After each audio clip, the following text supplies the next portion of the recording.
page turners, and welcome back to the channel. I'm Matthew, the man with the hat who reads, and this is Empire of Silence by Christopher Ruochio.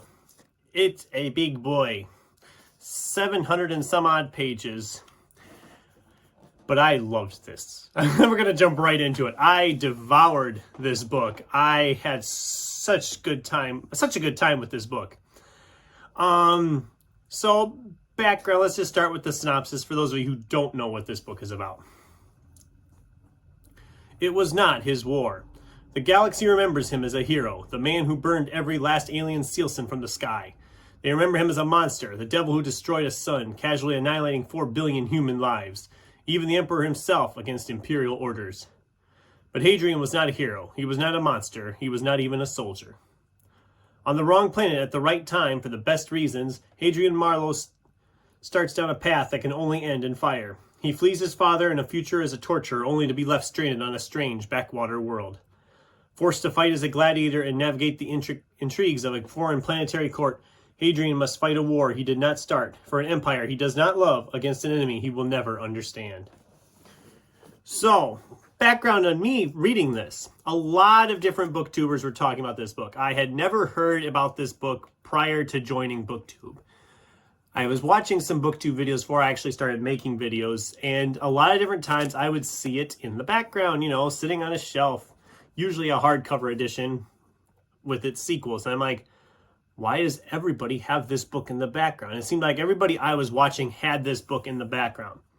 So it intrigued me, and then I seen people start talking about it, and I thought, okay, that sounds like something I would enjoy. It's sci-fi, and it's getting a lot of praise. It's a series. And so I decided I was going to read this one and Leviathan Wakes, both in Sci-Fi September. Both were the starts of series. Both were pretty thick, and both have a lot of praise in the BookTube community. I read Leviathan Wakes first, and if you've seen me talk about it a little bit in other videos, I didn't love it. And it actually worried me for this one. I was afraid to read this book. I thought, what if it's just like that? What if I don't like this book when everybody's loving this book? So I was so afraid to start reading this book, and I kept putting it off. And then when I finally did decide I'm going to do it, I flew through it pretty quickly. I read it in like the last week of the month, finished it up on the last day of the month, and I loved this. I loved it so much. It's set up very similar to Patrick Rothfuss's Name of the Wind, where we're clearly at a point where our main character is essentially telling us his life story. It's kind of all being then backtracked to how he got to the point he's currently in, which can be a bad thing because at some points when the characters are in peril, you're like, okay, we know they're going to make it out because of this. But there's a lot, but the character is so interesting and everybody else is such interesting characters, and you sit there and like, I want to see more of these characters, but you know some of them you're never going to see again just because of how the story is set up. The passing of time is fairly vast in this book. I mean, I think we cover roughly, I lost count. There's a good chunk of time has passed over the pages of this book, but it doesn't feel like it drags at all. The world designs are incredible. We don't see a ton of different worlds in this book, but they're all unique enough. They all stand out on their own. I loved it. What more can I say? I dove into this hoping to enjoy it, and I enjoyed it even more than I was hoping to.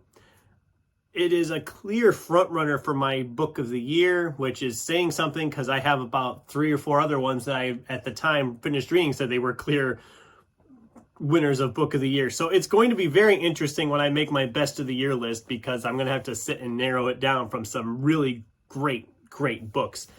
I still got almost 3 months to read a bunch more in there. So it's it's going to be interesting when that video comes around. But I did really love this.